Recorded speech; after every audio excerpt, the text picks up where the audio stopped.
Life after 80. 5. Harsh truths. Every senior must face about aging and loneliness. Did anyone ever tell you the brutal truth about life after 80? Crossing into your 80s brings a quiet shift that few people talk about, not the surface-level stuff like birthdays or slower mornings, but the deeper, often unspoken changes. It's a time filled with both wisdom and loss, presence and distance, deep peace and sometimes deep loneliness. And if you're not prepared for some of those shifts, they can catch you off guard, leaving you wondering, why didn't someone tell me? In this video, we're walking through 5 brutal realities of life after 80. Not to scare you, not to depress you, but to offer clarity. Because when you see these things coming, you're no longer at their mercy. You can prepare for them, and you can meet them with strength instead of surprise.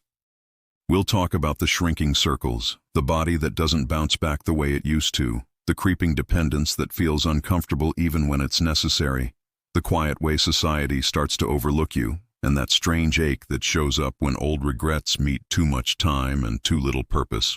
Stay with us until the end, because while some of these truths may feel heavy, they also open the door to something powerful: acceptance, resilience, and a chance to shape the final stretch of life with the kind of dignity no one else gets to define but you. Let's talk about what really happens after 80 and how you can walk through it with open eyes, steady hands, and your head held high. Segment 1. A social circle that quietly disappears. One of the first realities that hits after 80 isn't physical, it's relational. The people who once filled your world begin to fade, often without warning. Friends pass, neighbors move, siblings grow quiet. Even longtime companions who once called every week start calling every few months. It's not personal, it's just time. But it leaves a space that can feel hollow, no matter how strong or independent you are. You wake up one morning and realize the phone doesn't ring like it used to. The invitations slow down. The family visits grow shorter, more rushed. People still love you, but they're busy or distracted or dealing with their own aging in different ways. And slowly, the everyday interactions that once kept your life rich with voices and laughter start thinning out. This isn't something anyone prepares you for. In your 60s and even 70s, most people are still around. There's energy, movement, check-ins, but after 80 there's a shift. You begin to outlive people. You begin to outpace conversations. And that shift is quiet. So quiet that at first, you might not even notice it's happened. The pain of that kind of loneliness isn't always loud. It doesn't always come with tears or visible grief.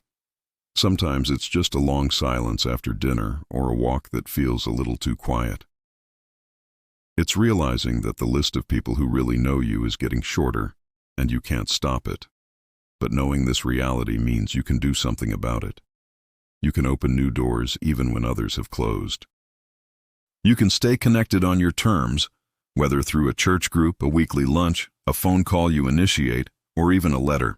Because after 80, connection doesn't come to you the way it once did. You have to go get it. And that takes courage. But you've made it this far. You already have that courage in you. Segment 2. A body that stops bouncing back. By the time you reach 80, your body doesn't whisper. It speaks clearly. The little aches that used to come and go now linger. The fatigue that once passed after a nap might stretch into the next day. And the truth that catches many people off guard is this: after 80, even small health problems can change your life overnight. You might wake up feeling fine, go about your day, and by evening something feels off. A little dizziness, a sore leg, a cough that sticks around longer than expected. And suddenly you're sitting in a waiting room hearing words like monitoring, imaging, or possible admission. What used to be brushed off with rest now demands attention, and often there's no going back to how things were before. What makes this stage so difficult isn't just the physical pain, it's the unpredictability. You can do everything right, eat well, move gently, get your sleep, and still feel like your body is one step ahead of you, making decisions you didn't agree to. A misstep on the stairs can lead to weeks of recovery. A stomach bug can drain you for days. And even when you recover, things don't always return to normal. Your balance might feel off. Your breathing might take more effort. The bounce back isn't what it used to be. That's the part no one tells you. At 80, Rest is not always restorative in the same way. It can turn into decline if you're not careful. And sometimes, even when you're careful, your body decides to slow down anyway. You realize you're not bouncing back. You're adapting forward. But here's the strength in knowing this. You start honoring your energy more wisely. You learn to pace yourself, not out of fear, but out of respect for what your body has carried you through. You treat health not as a guarantee, but as a daily practice, a sacred one. And when you do that, even if the bounce is gone, your footing becomes steadier. You walk slower, but more aware. You rest longer, but more intentionally. And you begin to see that even a slower body can still carry a strong spirit. Segment 3. A growing need for help. No matter how independent you are, one of the hardest pills to swallow after 80 is this. You start needing help for things you used to do without thinking. It doesn't happen all at once. It creeps in quietly, subtly, until one day you notice you're avoiding the high cabinets. You're holding on to the railing just a little tighter. You're hesitating before getting behind the wheel on a rainy day. And even though part of you still feels capable, another part knows some things aren't as easy anymore. What makes this reality difficult isn't just the physical shift, it's the emotional one. For those who've lived decades taking care of others, the thought of becoming the one who needs help can feel deeply uncomfortable. You may start feeling like a burden, or you may begin hiding what you can't do, skipping the grocery trip, not telling your kids you tripped, trying to fix the light bulb on your own even though your shoulder's been hurting for weeks. The desire to stay independent doesn't go away. If anything, it grows stronger. But the truth is, independence after 80 looks different than it did at 60. It's not about doing everything alone.